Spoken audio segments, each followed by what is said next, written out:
It was a hoops extravaganza at the Drum. Baseball welcomes back some old friends, and will get you all caught up on a super weekend on and off the 40 acres.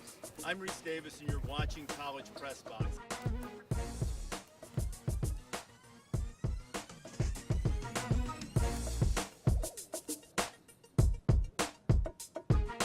Good evening and welcome to the most extensive sports coverage here on the 40 acres. I'm your host, Ariea Bastami, and to kick things off, why not start with the highly anticipated Red River Shootout, continuing its ruthless tradition here in Austin, Texas. And with Trae Young carrying the 12th-ranked Oklahoma Sooners seemingly on his back, or his jump shot, it was up to Matt Coleman and the Texas Longhorns to advance in the win column and save their long-term season aspirations come March. So with that being said, roll the highlights, baby. Here we go. Trae Young. We're going to start off with him as he ISOs at the top of the key and can't get it to go. Mo Bamba gets the rebound and passes that thing like Nick Foles out to Kerwin Roach, and boom! Kerwin Roach is a big fan of the deuce. Now Coleman is at the top of the key as well. Sauces, tosses, and dishes, getting the crowd crazier than the malice at the Palace. Trae Young weaves his way through traffic and hits the crisp floater. Trae Young once again crossing over Coleman, and bam! CP3's it to McNeese. Too easy.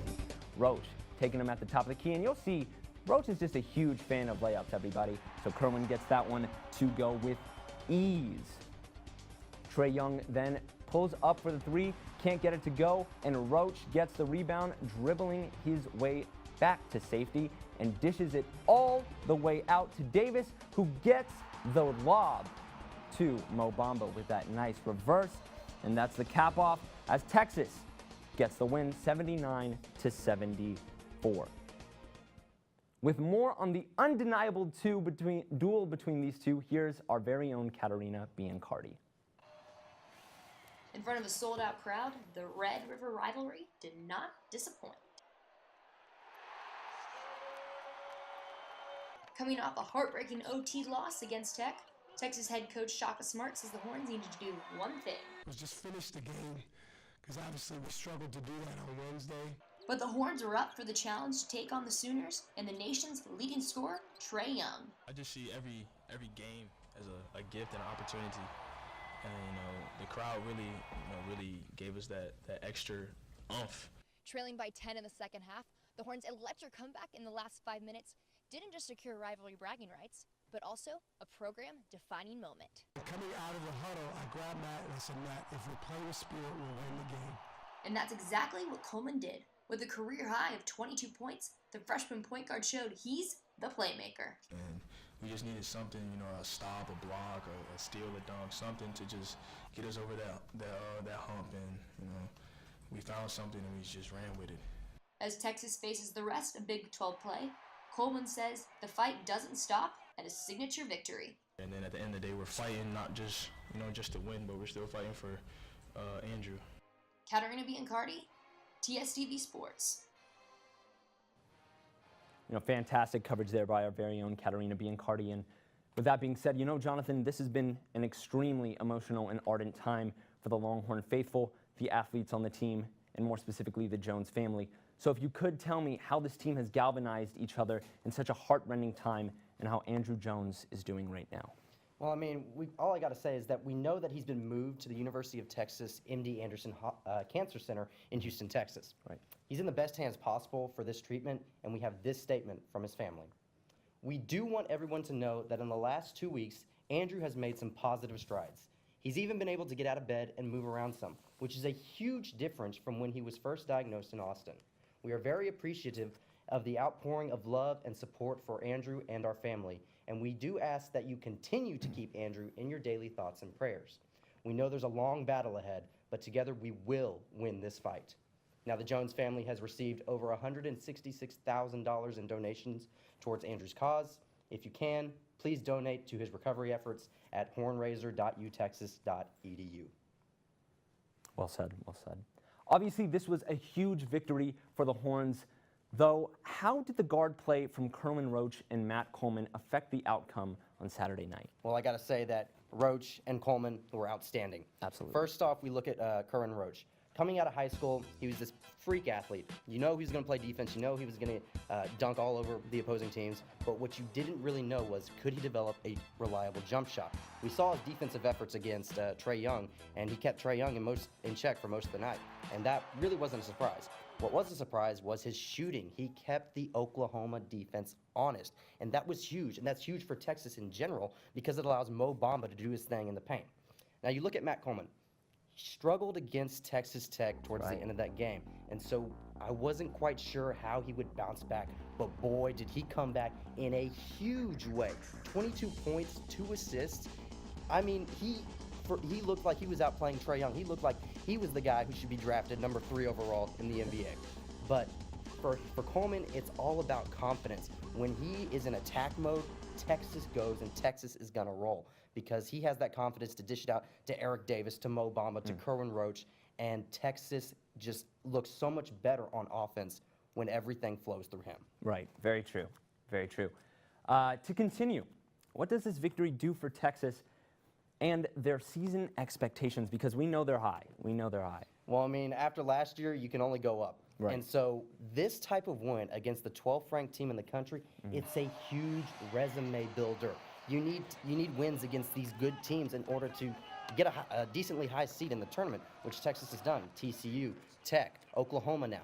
Having this type of win gives Texas the confidence, not only now, but through the rest of the Big 12 conference, into the Big 12 tournament, and potentially into the NCAA tournament, which I believe they're getting there this year.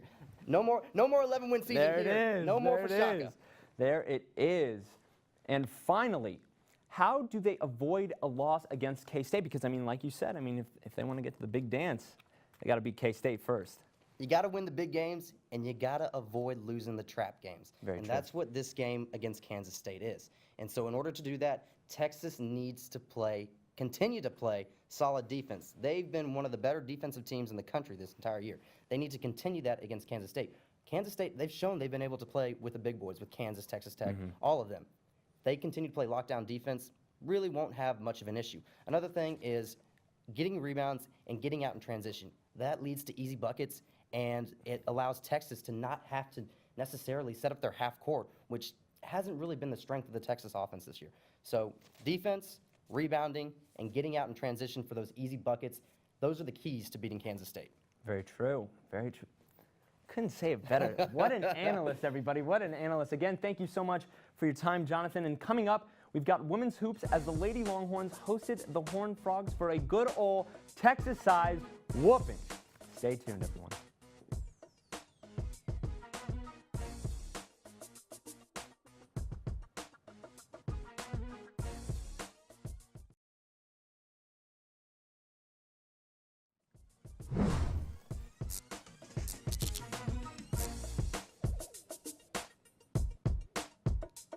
Hello and welcome back. And remember that highlight reel I was talking about, that whooping from TCU in Texas? Well, we've got it here. So let's get it rolling, ladies and gents. Let's get it rolling. Early on in this one, Brooke McCarty finds Jatari White, who knocks down the three. Oh, it's looking clean. Later in the first, Ariel Atkins dishes it to McCarty for the easy lay-in. Horns are rolling early like it is cake. Once again, it was Jatari White, misses her shot at the top of the key, but gets her own board and finishes at the rim. Ladies and gentlemen, that's what we call hustle over here. In the third, it was Sutton dishing to Joyner Holmes for the contested lay-in.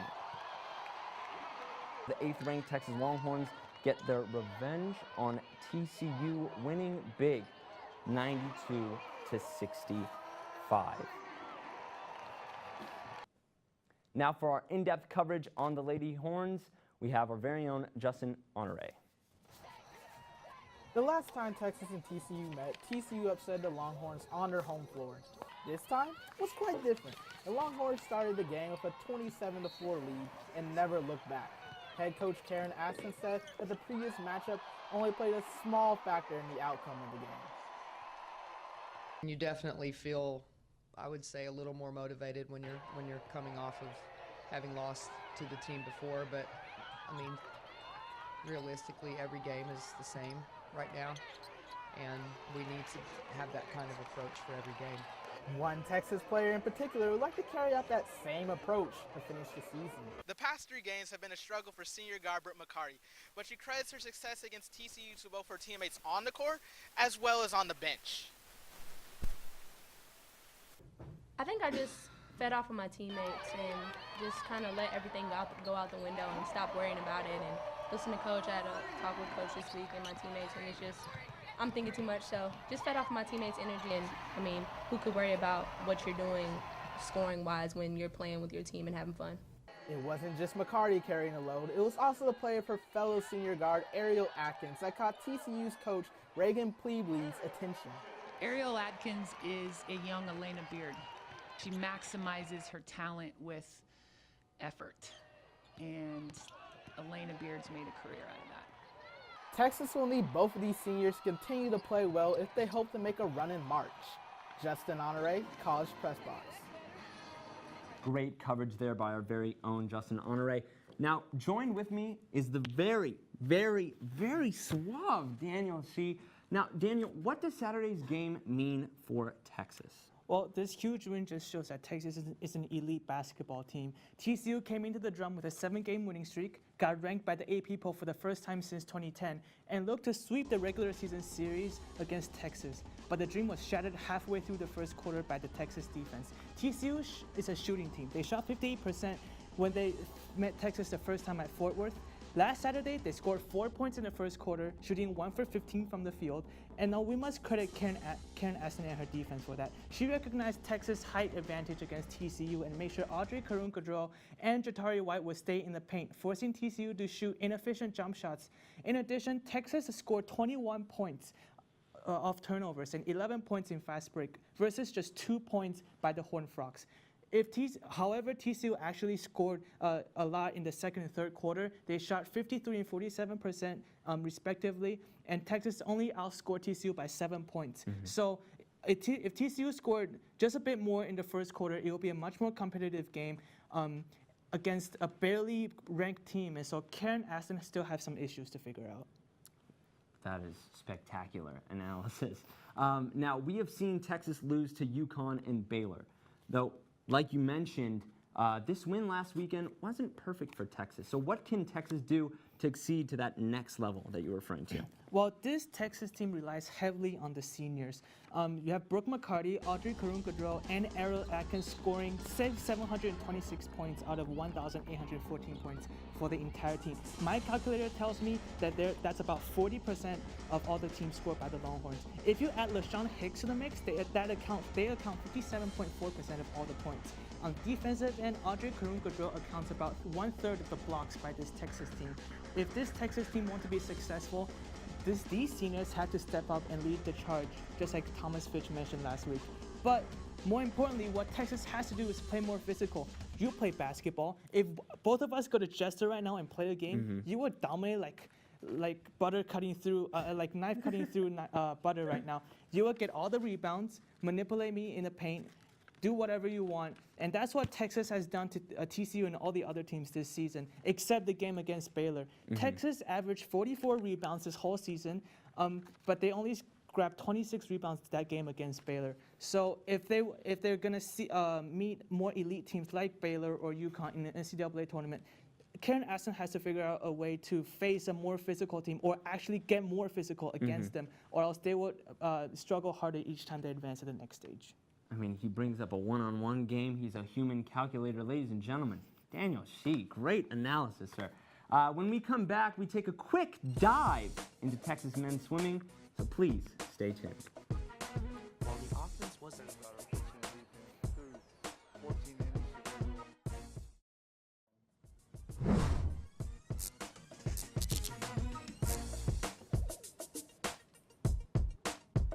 Joining with me now is Bailey Abramowitz.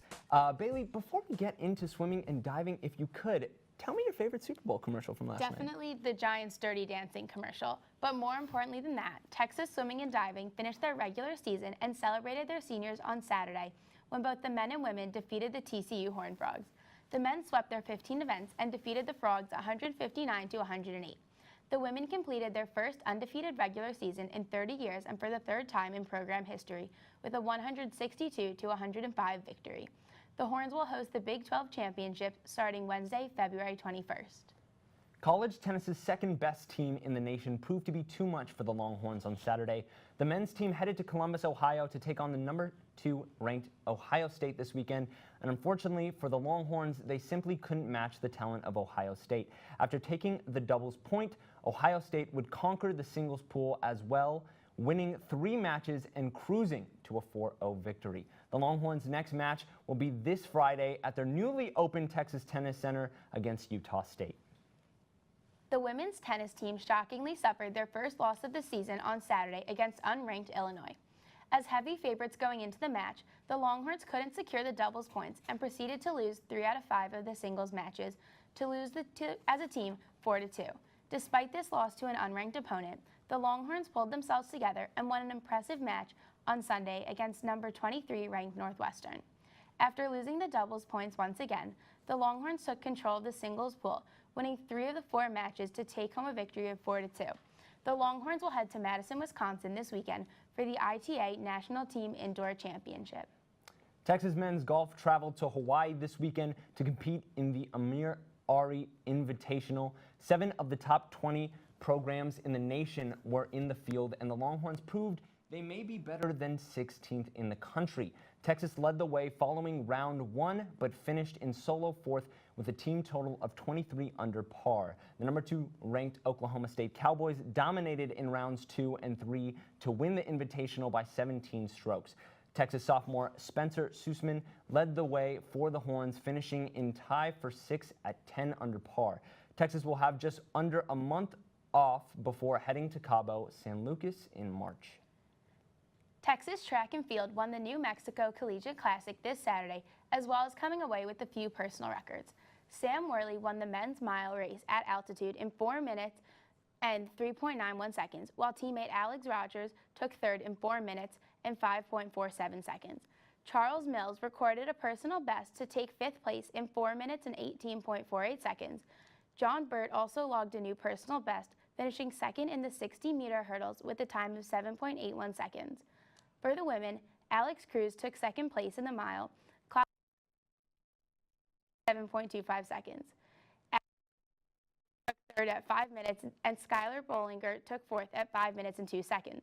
Track will go to compete in Seattle at the Husky Classic on Friday. Fantastic. Texas baseball took the field for the first time this season in the annual alumni game, and our very own Jonathan Pulasic was our man at the dish.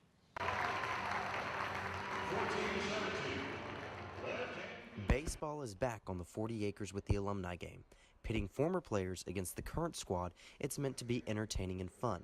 It's also meant to provide fans with what's to come, as this game is the final tune-up before the regular season begins in a couple of weeks. Whenever you see the alumni game, you think, all right, after that, it's just basically the season, and it gets closer and closer, and it's awesome to have it, love.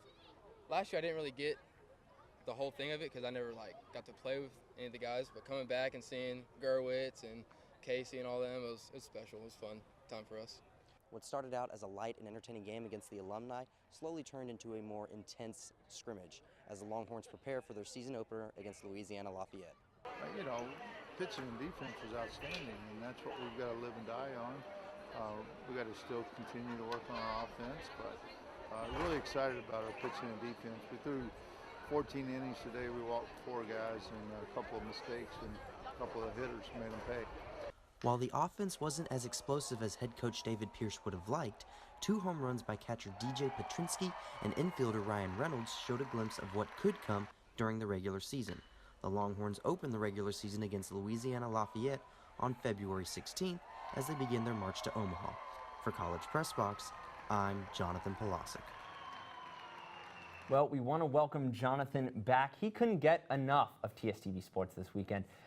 Anyways, with that being said, Jonathan, what were the takeaways from the alumni game on Saturday?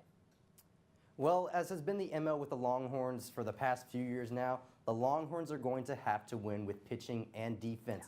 That's what head coach David Pierce told me. Their pitching and defense has always been phenomenal, and it looks like that's going to be the case again this year. They got Nolan Kingham, they got Bo Ridgway, Chase Sugar looks like he's going to take the next step, and Josh Sawyer's coming back from injury. So I'm not too worried about the pitching. The defense looks like it's going to be fine as well. I mean, Texas has always played good defense, and that was the case in the alumni game as well. The other question is, who's going to step up in Casey Clemens' absence? I mean, he was the big producer for Texas last year with hitting for contact, power, and average. Seeing who replaces him, his production in the lineup is going to be key for the Longhorns this season. And Jonathan, who are the players that we should watch for this season? Well, I got two players that we need to keep an eye on. The first one is the JUCO transfer catcher, DJ Petrinsky. And head coach David Pierce said that he's possibly the best hitter for the Longhorns right now. You looked at what he did during the alumni game. He went out and hit a bomb at the dish, which is not necessarily the easiest thing to do. The dish has historically been a pitcher's park, but he went out and he had a sweet swing. And so he's also going to have to replace Michael Cantu's production behind the dish. Now, his defense may not be up to the same standard of his offense, but I believe that he's going to make a huge impact in the lineup this season. The other player to look for this season is pitcher Josh Sawyer.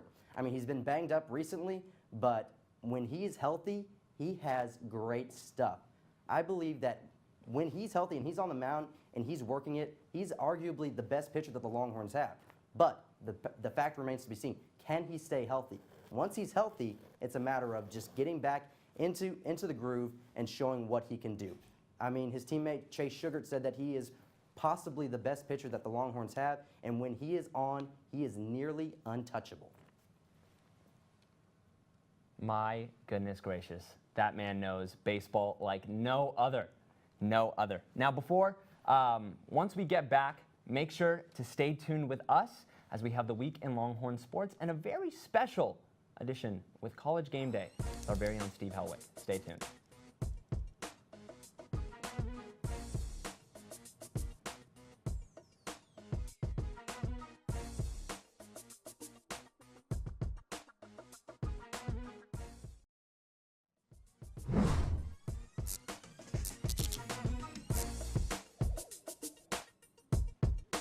Hello again, and here we go into the week of sports for the Longhorns.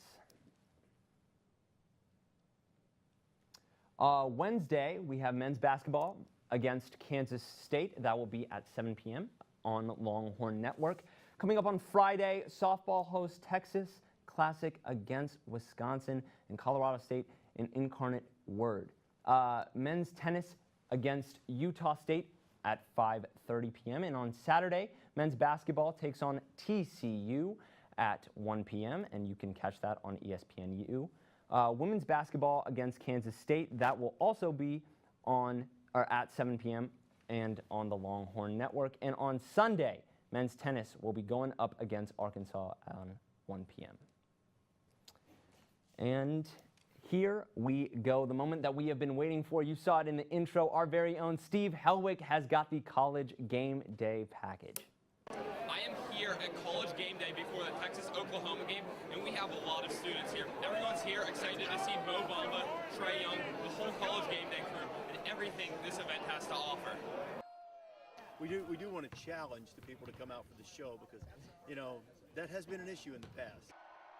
Texas faithful met Reese's challenge, and hordes of students and fans showed up to watch College Game Day's visit to Austin.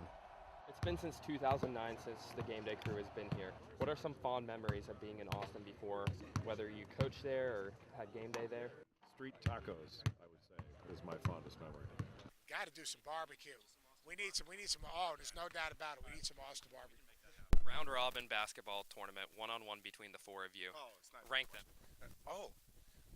Well, I have to go number one. I'll have to go Billis number two. Then I'll go Greenberg number three. And unfortunately, Reese Davis is a fourth seed. Now, if you want to talk intellect, looks, charisma, all around being a good guy, well, then, I'm first in all those categories. Who would win in a game, 5 Trey Youngs or 5 Mo Bambas? I'd probably go with Mo Bamba because I value defense more than Jay Will does. Jay Will's all scoring, and I would rather have my rim protected. To score points, I'm taking Trae Young. Lastly, the crew rallied around Andrew Jones as he continues his battle with leukemia.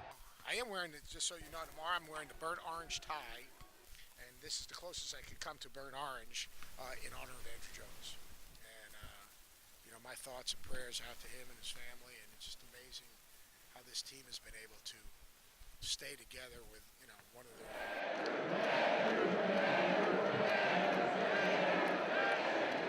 Absolutely phenomenal work by Steve Helwig. I hope everyone at home is just standing up in applause for that man. And before we go, we'd like to congratulate two former Texas Longhorns, Marcus Johnson and Jordan Hicks, on their victory yesterday in Minneapolis at the 52nd Super Bowl. As you can see by the tweet, Marcus Johnson has clearly been through his trials and tribulations, though persevered through all adversity in exemplary fashion. We want to thank you so much again for watching this show tonight. This is College Press Box.